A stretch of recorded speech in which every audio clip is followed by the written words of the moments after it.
요즘 주택연금에 대해서 시니어들의 관심이 상당히 높습니다. 바로 노후에 든든한 공적연금의 기능을 하기 때문인데요.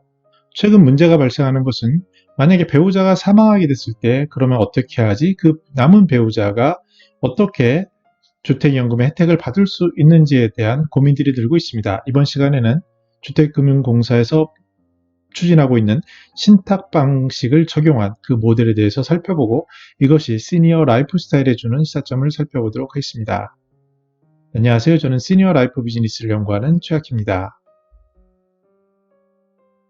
네, 주택금융공사에서 신탁형 주택연금을 모색하고 있다고 합니다. 현재 주택금융공사는 신탁 자산을 취급할 수 있는 금융기관이 아니기 때문에 법적으로 이것을 가능한 것을 추진하고 있는데요.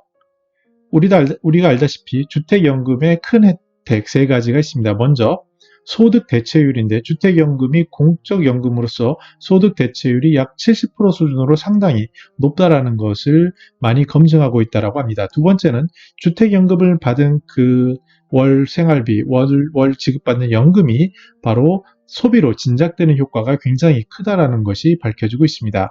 무엇보다 시니어 입장에서는 안정적으로 거주하면서 현금 흐름을 만들 수 있는, 특히 이제 부동산 자산이 약 70% 되는 상황에서 이 비탄력적인 자산을 탄력적인 월 소득형으로 바꿀 수 있는 좋은 모델이라고 인지하고 점점 관심과 가입이 늘어나고 있습니다.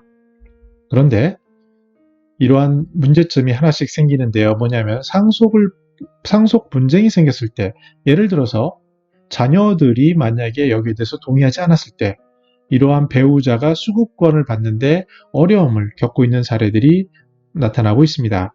구체적으로는 월 받아야 될 주택연금을 못 받는다거나 또 그곳에 거주해야 되는데 거주권 승계가 어려워지거나 만약에 이제 공간이 남았는데 그 공간을 자기가 임의대로 사용할 수 없는 그러한 비탄력적인 부분들이 있어서 여기에 대한 개정을 논의하고 있습니다.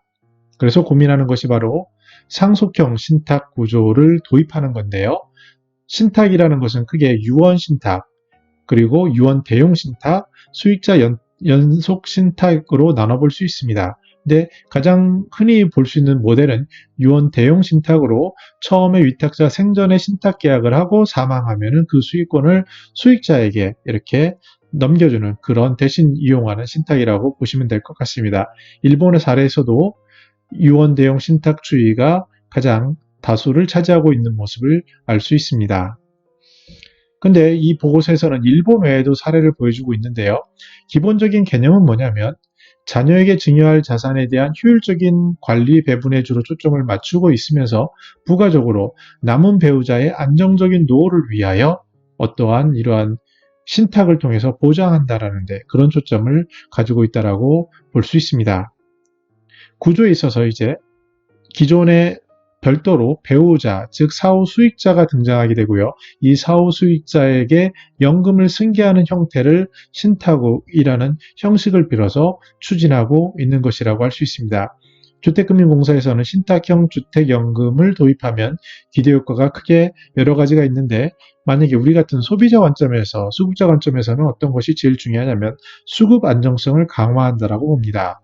즉 자녀의 동의가 없더라도 배우자가 거주권, 그러니까 종신거주를 통한 주거 안정이 가능하고요. 또 수급권, 그 연금 종신 지급을 통한 노후소득 보장을 유지할 수 있는 구조라고 보고 있습니다. 나아가서 소비 진짜 효과가 더해진다고 보는데 예를 들어서 방 3개였는데 하나하나가 이제 비게 되면은 이것을 기존의 근저당권 방식에서는 활용하는 것이 어렵습니다. 근데 지금 신탁형 주택연금이 되면 여기에 대해서 일부 또 활용이 가능함으로써 추가적인 수입이 발생을 하고 그 수입은 앞에 보신 것처럼 주택연금이 다시 소비 진작의 효과로 이어진다라고 보고 있습니다.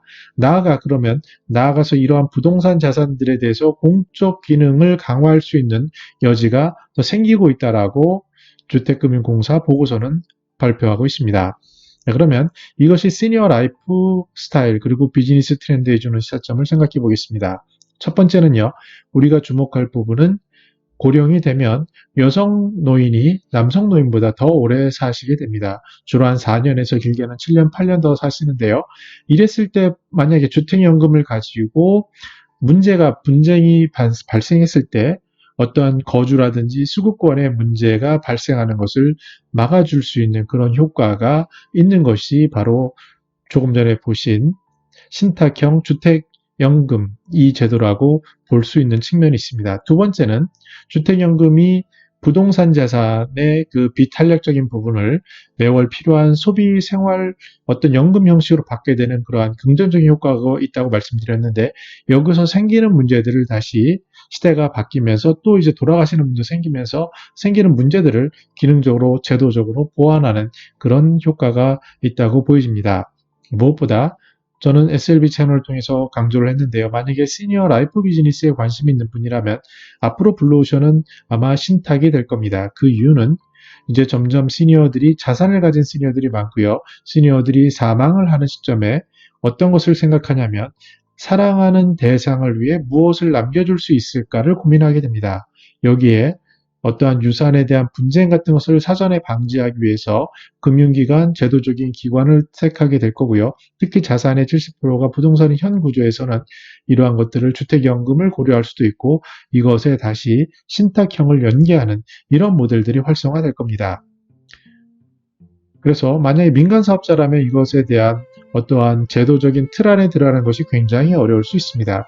그러나 이쪽 비즈니스가 클 거라는 것을 예상할 수 있고 시니어들의 관심이 이쪽에 집중될 것을 볼 수 있다면 여기서 파생할 수 있는 가능성도 지금부터 하나씩 준비해 나갈 수 있지 않을까 조심스럽게 생각해 봅니다. 네, 저는 더 나은 시니어 삶 공동체를 연구합니다. 감사합니다.